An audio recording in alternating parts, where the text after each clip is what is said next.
नमस्कार, श्रीमती मोहरी देवी तापड़िया कन्या महाविद्यालय के यूट्यूब चैनल में आपका स्वागत है। मेरा नाम है जितेंद्र प्रजापत और हम बीए पार्ट 3 के आरडीबी में सब्जेक्ट में एसक्यूएल प्लस पढ़ रहे हैं। कल मैंने आपको समझा कि एल्टर टेबल क्या होती है। एल्टर क्या होता है? जब आप किसी बनी हुई टेबल के अंदर कुछ मॉडिफिकेशन करना चाहते हैं। तो मॉडिफिकेशन कितने टाइप के होते हैं? या तो आप उसके अंदर ऐड कर सकते हो, या उसके अंदर जो पहले से डाटा पड़ा है उसको आप मॉडिफाई कर सकते हो। डाटा की बात नहीं कर रही, उसका स्कीमा जो होता है उसकी बात कर रहे हैं। पहले उसके अंदर कोई फील्ड ऐड कर सकते हो, उसके अंदर जो फील्ड्स हैं उनको मॉडिफाई कर सकते हो। आप उनके अंदर फील्ड को डिलीट कर सकते हो ड्रॉप की सहायता से, या फिर उनके फील्ड के अंदर जो कंस्ट्रेंट्स लगाए हुए हैं आपने उनको आप डिसेबल या फिर इनेबल कर सकते हो। ये सारे काम होते हैं एसक्यूएल के अंदर। उसके अंदर एल्टर जो है उसका कमांड उसकी सहायता से। उसके बाद में हमने देखा कि कैसे कैसे प्रकार से ये सब चीजें होती है।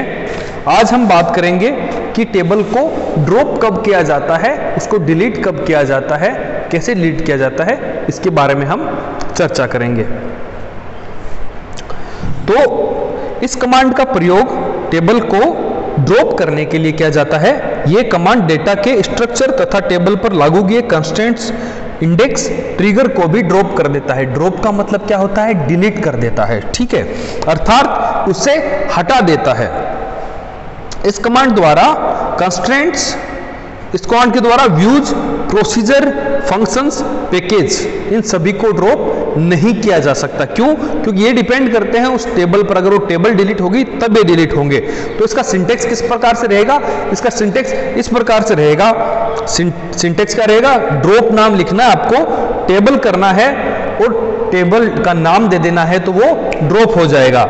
इसके बाद अगर मुझे ट्रिगर को करना है तो ड्रॉप ट्रिगर, और ट्रिगर का नाम देना है और ट्रिगर को ड्रॉप कर देगा। ट्रिगर क्या होता है ये हम आगे पढ़ेंगे, बाद में पढ़ेंगे। अभी आपके लिए यही जरूरी है कि आप इस ड्रॉप को समझें। तो हमारे एग्जांपल में क्या है? अगला नीचे जो एग्जांपल दे रखा है कि ड्रॉप टेबल्स फीस, ऐसी जो टेबल जिसका नाम फीस नाम से है उसको डिलीट कर दीजिए। तो इसके अंदर क्या होगा कि वो टेबल को जाके डिलीट कर देगा। परंतु इसके अंदर एक कैच है, इसके अंदर एक बात है कि आदमी वही डिलीट कर सकता है इसको जो इसको डिलीट करने के लिए ऑथोराइज है। अगर आप ऑथोराइज नहीं हैं डाटाबेस के अंदर डिलीट करने के लिए तो आप नहीं कर पाएंगे। इसका मतलब आपको डाटाबेस एडमिनिस्ट्रेटर होना आवश्यक है इस चीज को डिलीट करने के लिए। उसके बाद हम बात करते हैं कि ट्रंकेट क्या होता है। ट्रंकेट क्या होता है? इस कमांड का प्रयोग टेबल के सभी रिकॉर्ड्स को हमेशा के लिए स्थायी रूप से डिलीट करने के लिए किया जाता है। अब आप इसके अंदर समझें कि मैंने दो चीजें बताई आपको। पहली थी मैंने टेबल को डिलीट किया,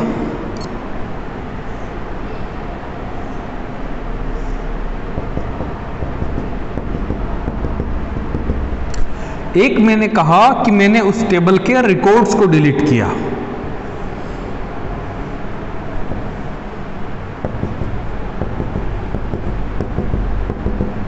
ठीक है, तो इसका अंतर समझें। टेबल डिलीट का मतलब क्या हुआ? मैंने टेबल को डिलीट कर दिया, ठीक है।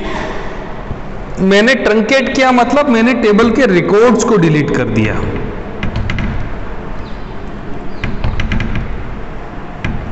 इससे आसानी से आप कोई नहीं समझा सकता। आपको समझे? आपकी टेबल डिलीट मतलब पूरी टेबल चली गई, उसका स्कीमा चला गया, उसका सब कुछ चला गया। इसका मतलब ये हुआ कि इसके सिर्फ आपने रिकॉर्ड्स हटाए हैं। ये टेबल का जो स्कीमा है वो अभी भी वहां पर मौजूद रहेगा। चलिए, और इन जो डिलीट किए गए रिकॉर्ड्स हैं उनको वापस प्राप्त नहीं किया जा सकता। इसलिए इस कमांड का जो प्रयोग है वो हमें सोच समझ के करना चाहिए। ये कमांड केवल रिकॉर्ड्स को ही डिलीट करता है, टेबल का स्ट्रक्चर पूर्णतया सुरक्षित रहता है।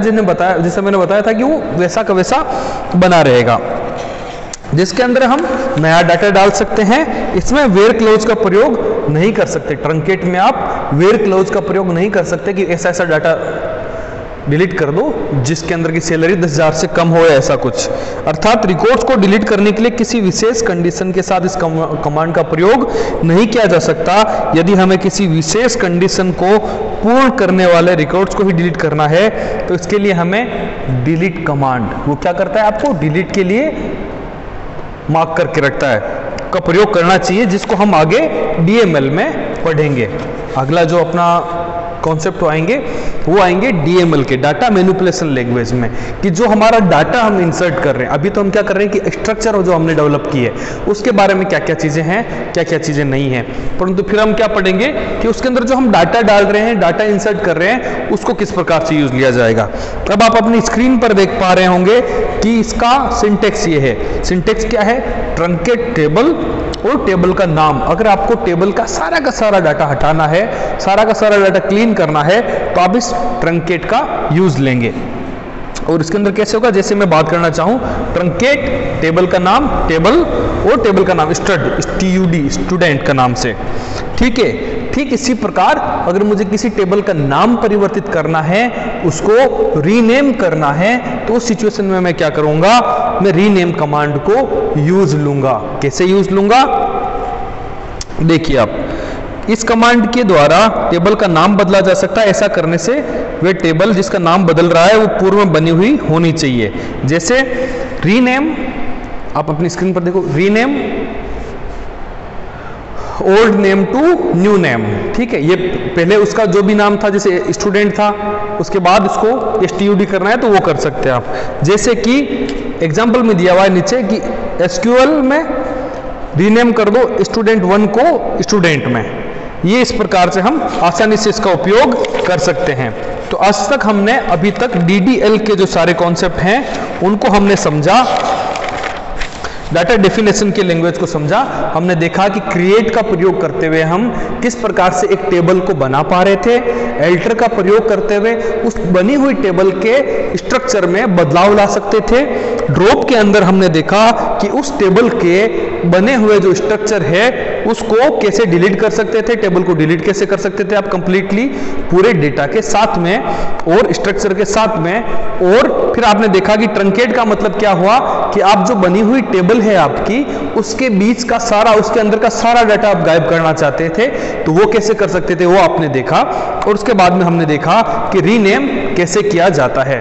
आई होप आपको ये सभी चीजें समझ में आ रही होगी और मैं आशा करता हूं कि आप फाइनल के स्टूडेंट ज्यादा क्या कहते हैं, आप ज़्यादा संवेदनशील रहें अपनी पढ़ाई को लेकर, ज़्यादा सजग रहें अपनी पढ़ाई को लेकर, क्योंकि हाल ही में राजस्थान सरकार ने यह बताया है कि आप सभी जो कंप्यूटर पढ़े हुए बच्चे हैं उनको टीचर्स के अंदर भर्ती निकाली जा रही है। तो जल्द ही जल्द आपके लिए एक टीचर्स की भर्ती आने वाली है और उसके अंदर कंप्यूटर सब्जेक्ट का ज्ञान होना आपके लिए बहुत आवश्यक है। मैं आशा करता हूं कि आप घर पे बैठकर सजगता से इन सभी चीज़ों की तैयारी करेंगे और पढ़ाई करेंगे, ना केवल एग्जाम पास करने के लिए बल्कि कंपटीशन दुनिया के लिए भी। इसी प्रकार से आप हमारे साथ बने रहें, घर पे खूब पढ़ाई करें और अपने स्वास्थ्य का खूब ध्यान रखें। धन्यवाद, टेक केयर।